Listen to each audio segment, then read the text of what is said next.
Workout routine video ni Kim Chu. Si Paolo Avellino nga ba ang kumuha? Mga pictures ni Kim since 2011 kumakalat sa social media. LJ Reyes at Kim Chu may mga bagong pasabog sa social media. Kim Pao fans, nagdiwang. Tara, kwentuhan ulit tayo.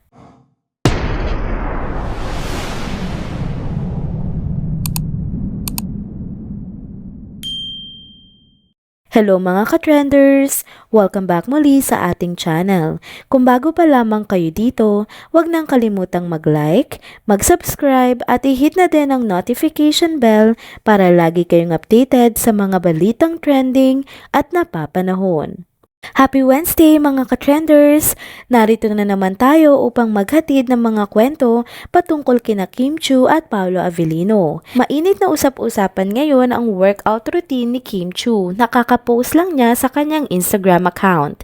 Makikita sa Reels na kanyang in-upload ang mga eksena sa loob ng The Green Method Gym kung saan madalas silang mag-workout ni Paolo Avellino. Kitang-kita ang lakas ng pangangatawan ni Kim habang siya nga ay nagbubuhat ng mga weights. Marami ang humanga sa kanyang determinasyon at pagiging consistent, lalo na sa kanyang pag-ice bath pagkatapos ng bawat workout. Ayon sa mga taga-suporta, hindi lang ito nagpapakita ng kanyang disiplina, kundi pati na rin ang kanyang pagsusumikap upang mapanatili ang kanyang kalusugan at pangangatawan. Mabilis na napansin ng mga fans ang mga nakakaaliw na detalye sa kanyang reels. Pinaghihinalaang si Paolo Avellino ang nasa likod ng kamera na nagvi-video habang nagwo-workout si Kim Chu.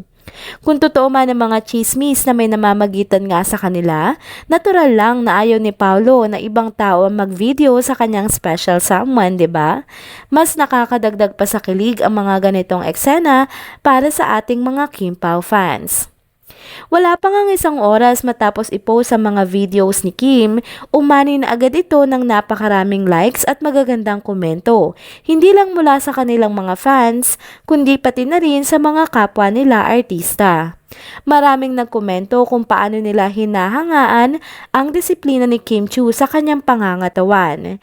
May mga nagsabi rin na hindi dahil mapayat nga si Kim ay mahina na ito. Sa katunayan, ipinapakita lamang niya na kaya niyang maging malakas kahit na nga anong hugis ng katawan niya.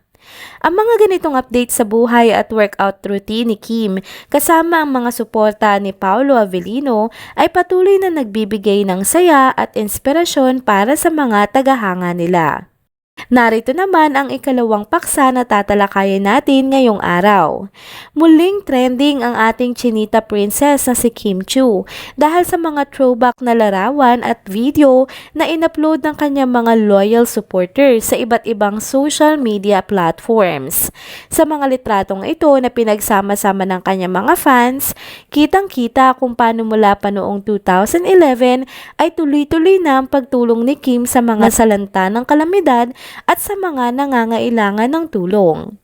Isa sa mga caption ng mga fans ang nagbigay pugay kay Kim na sinabing si Kim nga ay 1 in a million.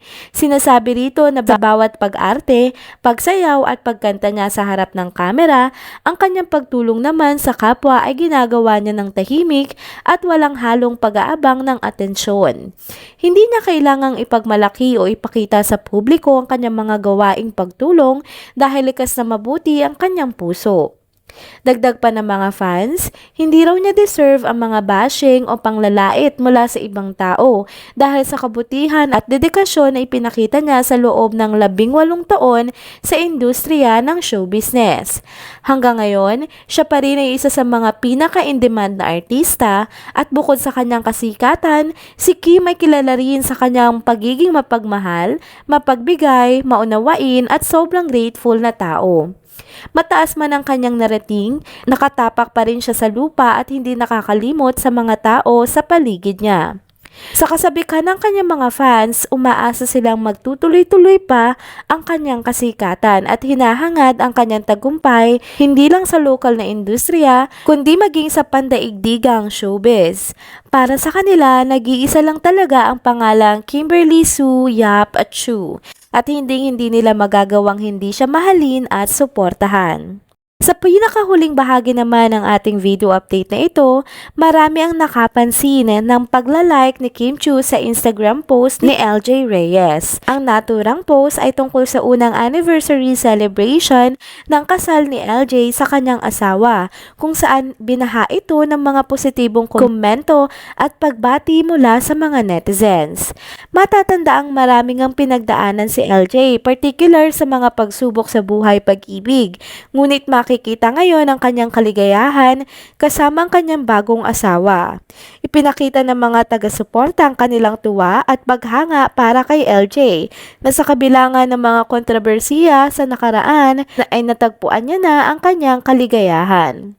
Bukod pa rito, matagal nang usap-usapan ang magandang pagtanggap nga ni LJ sa closeness ni Kim Chiu at Paolo Avellino. Bagamat naging mag-ex na sila LJ at Paolo, may mga nagsasabi na importante pa rin ang pananaw ni LJ sa relasyon ni Kim at Paolo, lalo't may anak sila ni Paolo na si Aki. Dahil dito, nagdiwang ang mga netizens nang makita nilang nilike ni Kim ang post ni LJ, na tila nagbigay ng indikasyon na maayos nga ang kanilang relasyon, pati na ang relasyon ni Kim kay Aki. Isang magandang senyalis ito na nagpapakita ng respeto at pagpapahalaga ni Kim at LJ sa isa't isa. Sa kabuuan, makikita sa mga pangyayaring ito ang positibong takbo ng mga relasyon ni Kim Chiu, Paolo Avellino at LJ Reyes, kasama na nga ang anak nila na si Aki. Pinapakita ng mga kilos at pahayag ng mga personalidad na ito ang kanilang respeto at suporta sa isa't isa, na nagbibigay saya sa mga taga-suporta nila sa kabila nga ng kanilang mga nakaraan at mga kontrobersyang pinagdaanan. Samantala, naging trending din ang mga bagong pahayag ni OG Diaz tungkol sa relasyon ni Kim Chiu at Paolo Avellino. Sa kanyang nakaraang vlog, nagbigay siya ng mga pahiwatig na seryosong-seryoso na nga ang relasyon ng dalawa. Ayon kay OG, posibleng magulat na lamang ang publiko dahil baka ang susunod na balitang marinig natin mula kina Kim at Paolo ay tungkol na sa kanilang pagpapakasal. Ang mga pahayag na ito ni OG ay tila nagpaigting pa sa pananabik ng mga fans at followers ng dalawa, lalo na sa mga patuloy na sumusubaybay sa kanilang journey bilang on-screen partner at isang rumored couple. And there you have it mga ka-trenders. Dito na po muna nagtatapos ang ating isa na namang trending video update. Salamat sa inyong pagsubaybay at pagsama sa akin hanggang sa dulo ng video na ito. Pero bago kayo umalis, huwag niyo pong kalimutang mag-like, mag-subscribe at i-hit na din ang notification bell para lagi kayong updated sa mga balitang trending at napapanahon. See you on my next one. Paalam!